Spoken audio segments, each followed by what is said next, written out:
Il y a plusieurs types de harcèlement. Dans le harcèlement moral, c'est le sujet du jour. Et il y a plusieurs thèmes ou types de ce harcèlement moral, notamment dans le milieu du travail. Ceci peut être la source d'une véritable dépression et parfois d'un suicide. Ce qui est grave, c'est que les gens qui souffrent de ça ne sont parfois pas au courant que c'est la source de leur mal-être le plus profond. Ça peut être un véritable problème. Ça peut conduire à des drames. Qu'est-ce que c'est? Comment s'en sortir? C'est simple. Le travail, ça peut être quelque chose de très important pour certaines personnes.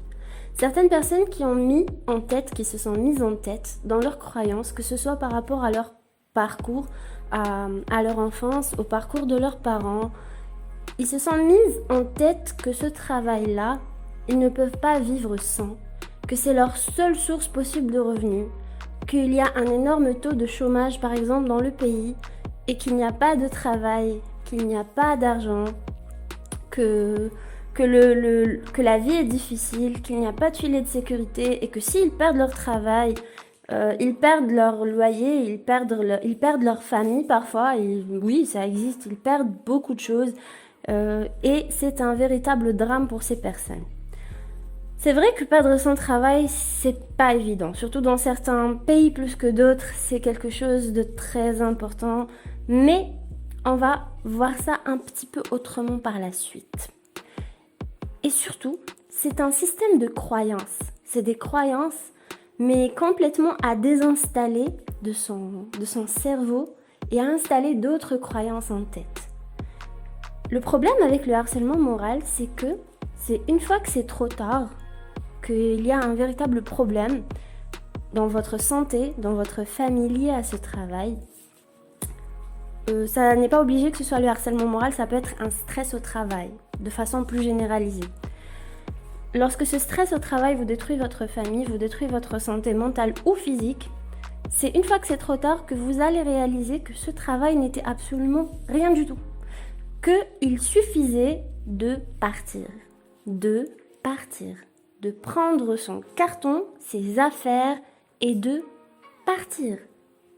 Ciao, bye, au revoir.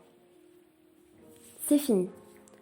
Il aurait fallu partir et que finalement l'argent ça va, ça vient, que l'argent est partout, même dans les pays les plus pauvres, c'est une croyance et seulement une croyance limitante et l'argent, plus on y pense et qu'on y travaille dur et qu'on a peur d'en perdre, de ne pas en avoir, d'en manquer, plus on va en manquer. Si vous allez réfléchir dans votre passé, c'est les périodes où vous avez le plus eu peur de manquer d'argent, que vous vous êtes le plus serré la ceinture, que vous n'avez pas eu d'argent.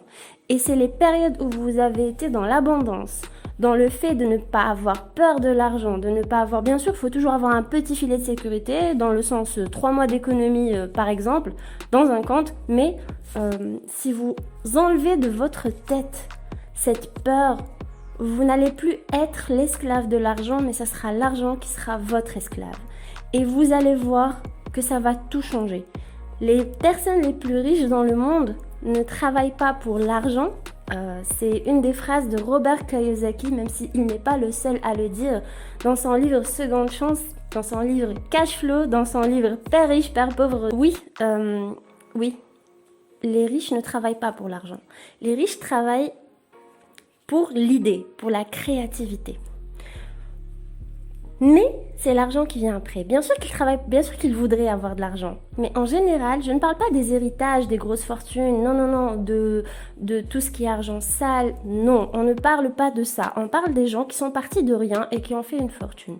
En général, c'est des gens qui ont eu une idée brillante, qui était leur passion, mais vraiment, ils étaient passionnés par le sujet et ils ont aidé un grand nombre de personnes. Ils ont par exemple créé des systèmes qui ont facilité la vie à plein de personnes et ces systèmes ont été achetés dans le monde comme l'ordinateur, comme Internet, comme le téléphone, comme toutes ces choses. Et ces personnes ont aidé beaucoup de monde. Comme dans son livre, il explique, Il ne parle absolument pas de stress au travail ou de harcèlement, ça c'est moi qui en parle dans cette vidéo, mais je parle de son rapport lui à l'argent. Donc il disait d'ailleurs que plus vous aidez des gens, plus vous allez faire rentrer de l'argent. Et lorsque vous travaillez pour votre patron, même si vous aidez plein de gens dans votre bureau, qu'il y a un défilé de personnes que vous aidez, peu importe ce que vous faites comme poste, comme travail, eh bien, c'est pas toutes ces personnes que vous aidez, vous avez un salaire fixe, c'est parce que vous êtes salarié, en fait, vous aidez votre patron à aider ces personnes-là. C'est lui qui aide beaucoup de personnes à travers vous et c'est lui qui se fait une fortune à travers votre effort parce que vous avez un salaire fixe que vous échangez contre votre temps. Comme je disais, les gens qui sont en général en souffrance dans leur milieu de travail et qui y restent, c'est un système de croyance. C'est des gens qui vont penser que c'est toute leur vie, qu'il n'y a pas d'argent, que l'argent est rare dans le monde, qu'il n'y a pas de travail, alors que s'ils étaient dans un degré de conscience plus élevé, s'ils étaient plus réalistes, s'ils voyaient le monde dans sa globalité, ils verraient toutes les opportunités qu'il y a dans ce monde. Toutes ces opportunités et ce travail-là qui les met en souffrance, ils vont le voir comme un tout petit point noir, mais minuscule, mais minable. Le stress au travail n'est pas une chose à prendre à la légère. Tellement de personnes se sont suicidées dans des entreprises assez connues, notamment à l'étranger, des entreprises de montage de voitures, etc., à cause du stress lié à la vente et aux chiffres. En général, c'est souvent le stress, c'est la pression liée à la vente et aux chiffres. J'insiste sur le mot chiffre. Et la pression qu'on leur met à ces personnes-là, ça peut être un stress qu'on leur met dans un domaine même médical, aussi pour le chiffre, ça pourrait vous étonner, où on harcèle limite en salissant le dossier de la personne. Parfois la personne n'est pas d'accord avec quelque chose qui n'est absolument pas éthique ou déontologique. Et qu'est-ce qu'on va faire ? C'est quelque chose qui, par exemple, un médecin peut avoir des problèmes avec son patron dans un hôpital parce qu'il refuse de faire du chiffre et détruire des vies humaines. Et ça existe, j'ai pas envie de rentrer dans les détails dans cette vidéo, mais ça existe. Eh bien, ce qu'on va faire à ce médecin, c'est que on va d'abord lui reprocher de retard, des absences qui n'existaient pas. On va lui reprocher plein de choses, de l'irresponsabilité, on va salir son dossier, on va le discréditer et on va lui faire un dossier plein pour bien le préparer, pour bien le préparer au jour où il va les dénoncer ou voilà, ou pour justement le renvoyer pour qu'il ne les dénonce pas. Par exemple, ça ce n'est qu'un exemple. Ça peut être de la jalousie tout simplement, que ce soit de la jalousie entre femmes ou entre hommes, ça peut être de la jalousie. En général, la personne la plus compétente est celle qui a le plus de problèmes dans un service. C'est une vérité. Ça, c'est que des exemples. Mais on vient de voir vraiment une consoeur qui vient de décéder en étant enceinte et qui a laissé une petite fille derrière elle et une famille. Qu'elle repose en paix et vraiment toutes mes pensées à elle et à sa petite fille adorable qu'elle a laissée. Je ne sais pas exactement ce qui s'est passé sur un plan administratif, je sais juste que cette personne n'était pas censée travailler à ce moment-là. Elle était enceinte et travailler en pleine pandémie à un stade aussi avancé de la grossesse, c'est quelque chose d'aberrant. De perdre son travail et donc elle s'est sentie obligée de se soumettre comme tout le monde, comme beaucoup auraient fait. Et de partir à peut-être des pressions, je ne parle pas d'elle, je parle en général. Il y a souvent des menaces ou certains types de pressions. Et donc on se sent obligé de continuer dans cette pression, dans cet environnement malsain. Mais maintenant, si on lui demandait si elle avait su ce qu'il allait lui arriver, je pense qu'elle aurait préféré vendre des glaces sur un bord de mer que de travailler, même en tant que médecin dans un hôpital. Et garder sa vie, et garder son bébé, et être près de sa fille. C'est une héroïne, et sa petite fille grandira avec l'esprit que sa maman est une héroïne. Et ma propre maman, quand j'étais petite, j'avais 9 ans, je me rappelle, elle rentrait de son travail. Je me rappelle, elle faisait beaucoup d'écrits, elle était vraiment persécutée. C'était une sage-femme, mais vous savez, vous n'avez qu'à demander dans la région où elle vivait quelle réputation elle avait. Elle était bénévole. Elle allait gratuitement accoucher des femmes chez elle lorsque celles-ci ne pouvaient pas aller à l'hôpital. Elle faisait des heures sup. Elle adorait son travail. Quand j'étais petite, la bibliothèque était pleine de livres de médecine. Elle était passionnée. Elle aurait voulu faire médecine. Et elle adorait son métier. Elle était la perfection. Et elle était persécutée. Elle était persécutée d'une façon pour des retards, alors qu'on en veut aux mamans d'être en retard lorsqu'elles travaillent dans la fonction publique ou autre, alors que les écoles n'ouvrent pas à des heures compatibles avec les heures des travailleurs. Rien n'est fait pour que la maman puisse travailler normalement. Comme si on essayait de lui dire indirectement à une maman, tu n'es pas faite pour le travail. Reste chez toi à t'occuper de tes enfants alors que ça ne regarde absolument personne. Si elle veut travailler, au contraire. C'est normal d'avoir plus de droits qu'on est équitable. C'est pas de donner les mêmes conditions de travail à une maman et à un homme célibataire ou une femme célibataire. C'est pas pareil, je suis désolée. Ce n'est pas pareil. Un congé maternité de 3 mois, c'est ridicule.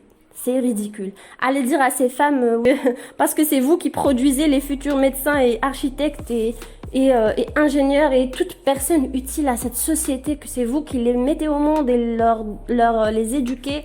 Parce que vous faites ça, eh bien, vous êtes obligés de ne pas travailler ou de travailler dans des conditions difficiles et d'avoir que 3 mois bien faits pour vous. C'est votre punition d'être des mamans. Voilà ce qu'on dit à une maman qui travaille et c'est inacceptable. Donc, ma maman revenait de son travail avec certaines pressions à cause de certains retards seulement et rien d'autre que des retards. C'était en pleine décennie noire en Algérie et il y avait eu un accrochage ce jour-là sur la route et à cause du stress, elle a fait un AVC. Elle était déjà cardiopathe et j'avais 9 ans. Elle avait fait un AVC et elle a passé une année à l'hôpital, une année où elle n'a pas vu ses 3 filles. La dernière avait 1 an. Et quand elle est revenue, elle était hémiplégique. Au départ, elle ne se rappelait pas de nous. Après, elle ne parlait pas. Et petit à petit, elle a commencé à parler, à se rappeler, à marcher en boitant. Mais elle a perdu l'usage de sa main droite et de sa jambe droite. Ce qui était un véritable drame. Je me rappelle que je culpabilisais de marcher. C'est-à-dire que quand j'allais à l'école, je culpabilisais de marcher. J'étais une vraie petite chipie au grand cœur, c'est-à-dire que j'énervais souvent ma maman, je l'énervais pas volontairement, c'est juste en me chamaillant avec mes petites sœurs. Mais, pour dire, je n'étais pas un petit ange, mais j'étais cette première de classe qui était très volontaire et qui était une vraie petite ménagère à 9 ans. Et surtout, il n'y a pas une journée qui est passée sans que je dise « je t'aime » à ma maman. Pour dire que elle était persécutée malgré qu'elle était plus que responsable. Elle a fait un AVC. Et vous savez quoi? Elle a vu son salaire être divisé par 3, n'avoir qu'une indemnité et rien d'autre. Rien d'autre. Et tout ce qu'elle se disait, c'est que elle regrettait de s'être mise dans un état de stress intense à cause d'un boulot ingrat, à cause d'un travail ingrat et d'un poste ingrat. Perdre toutes ces années où elle rêvait seulement de marcher, elle rêvait seulement d'utiliser sa main malgré tout le courage et le sourire avec lequel elle a passé ces 25 dernières années et avec tout ce qu'elle faisait, elle sortait, elle cuisinait, elle était forte, souriante, courageuse, mais elle avait toujours cette pensée que ça ne valait pas la peine de se stresser et de vivre ce stress comme ça.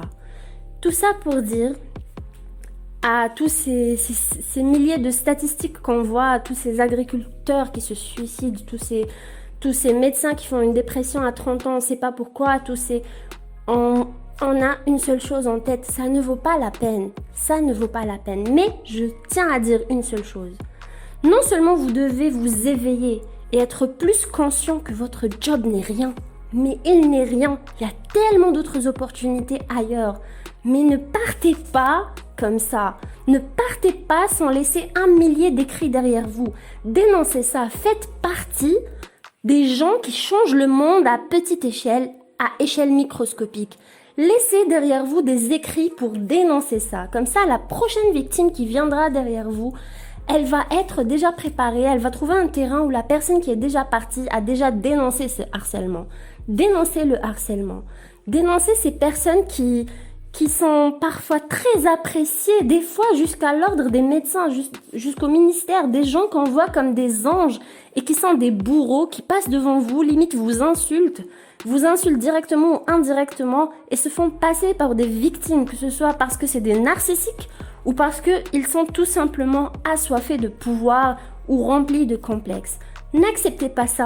À quel point quand on fait ce qu'on aime, c'est là la voie vers la richesse et la stabilité financière. Et lorsqu'on est stressé, qu'on a peur pour son poste, pour son argent, c'est là où on perd finalement tout ce qu'on a. Plus on donne, plus on est généreux, plus on est dans un mindset d'abondance, plus l'abondance nous vient